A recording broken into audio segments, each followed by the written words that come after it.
What is going on, everybody? Harley 417 back with another video. And I'm here just really to kind of dive into the New York Jets through 9 weeks in the 2016 to 2017 season. And kind of reevaluate their chances, if there are any, of them making the postseason and making something out of this year.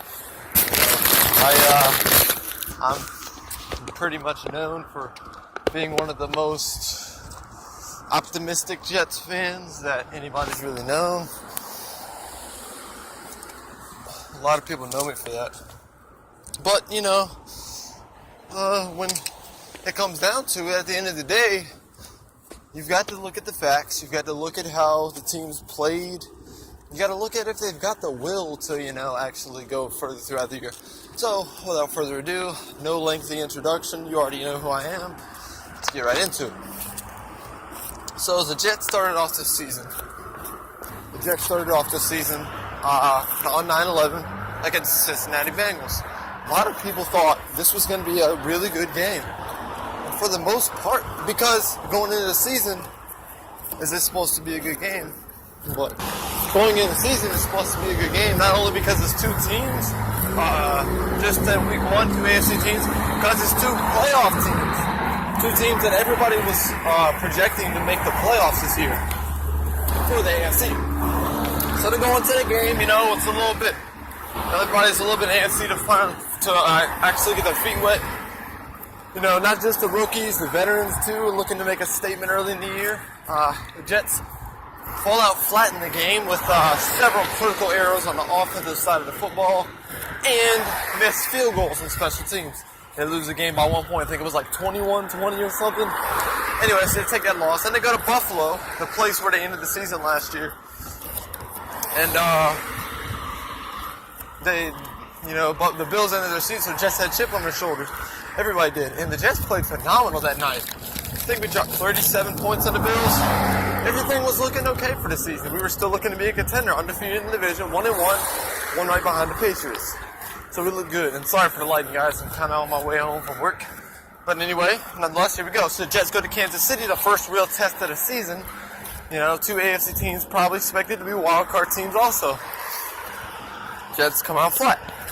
And this is where all the questions really started. This was the game that Eric Decker got injured in. This was the game where Ryan Fitzpatrick threw 6 interceptions.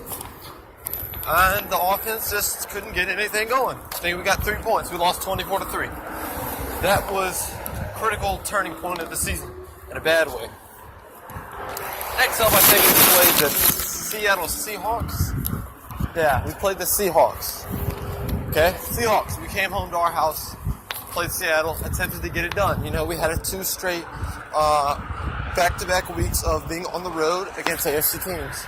Then we come home to play Seattle, and then we're about to go on another 2-game road trip.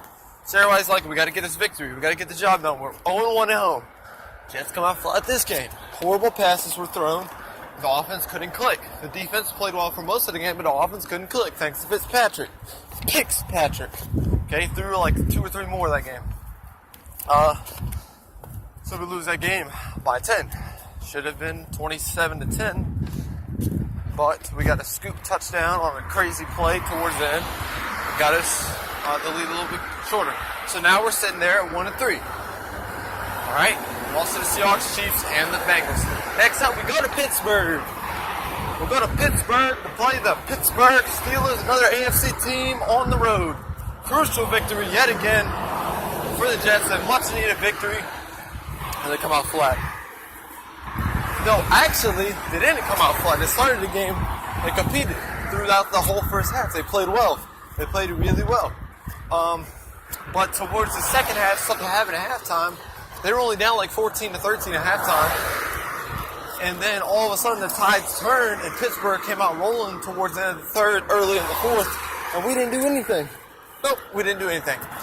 So Pittsburgh wins the game 31-13. We didn't score any second half points. The Steelers offense just kept adding on and adding on and adding on. And we couldn't get anything going. So we lose that game. So now we're 1-4. Go to Arizona. Monday Night Football. Prime time. Monday Night Football, primetime action. Excuse me, guys. People are idiots. Primetime action. Jets at Cardinals. NFC team, second of the year. Jets really desperate for a win. Do or die time. And they fall out short. And they get smacked. And towards the end of the game, Ryan Fitzpatrick gets benched, finally. And Geno Smith comes in relief of him. Geno Smith puts a couple good passes in and throws pick 2. And fumbled a snap also on that same drive. So the Jets are just like, and all throughout this time, the defensive line was not playing up to their potential. Like, they weren't getting sacks like they were supposed to this year, and they weren't even playing that great of an offensive line. They played the Bengals. They got 7 sacks that game. Okay, let's do it the rest of the weeks. They got like maybe 6 cents. And I'm sitting here heading into week 10, and we've gotten 6 cents total. Maybe 7, if I'm wrong. Okay, big whoop-de-doo. Jets lose that game. Then they come home to play the Ravens. 6 days after they lost to the Cardinals. And the Jets finally get it done. Of course, this was a banged-up all-around Ravens team, but this was also a banged-up Jets team. Ryan Fitzpatrick stakes his claim. Actually, Geno Smith came in to start that game because the Jets needed a spark, and Ryan Fitzpatrick was not giving them that. So Geno got the nod. Geno gets injured in the second quarter. Geno had a touchdown pass, what was really a pass that became a touchdown. It was a pass to a noodle for like 8 yards across the middle, and he took it 69 yards for a touchdown. That dude's a beast. Jets got the victory that game, and suddenly they've got some glimmer of hope left, right? Sitting there at 2-5. And the Jets play the Browns in Cleveland, the worst team in football, 0-8. Or 0-7. 0-7 heading in that game. Jets played horrible in the first half. This isn't a team that's going to make the playoffs. The way they came out, no, it's not. The Jets somehow, yet again, surge in the second half like they did against the Ravens.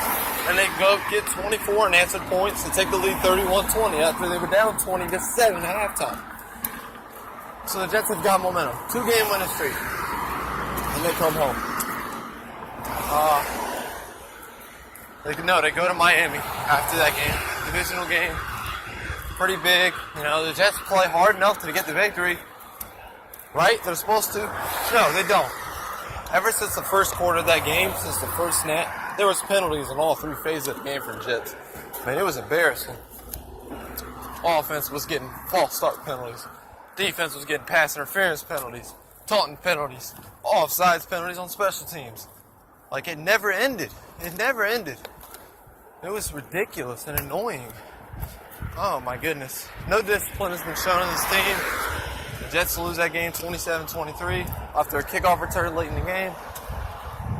Jets lose that game big time.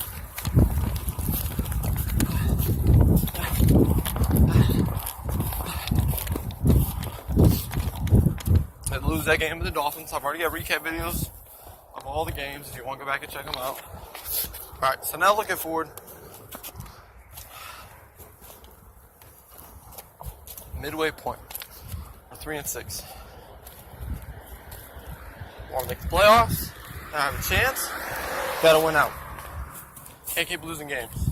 We're 2-1 over the last 3, which isn't bad. But we have no room for errors. We haven't had room for errors since we lost like our 5th game. So let me know what you guys think in the comments below. I'm gonna do another video here shortly talking about the Jets looking down the road and what they've got to do to try to come back and kind of look into the rest of our schedule. But this is the recap of the first half of the Jets season 2016. Not a fun start at all. A lot of us had high hopes for him. That's just the story of the Jets, isn't it? No matter how good or how bad they are, we always have high hopes for them, and they always let us down. All right, guys, you heard it first from Harley.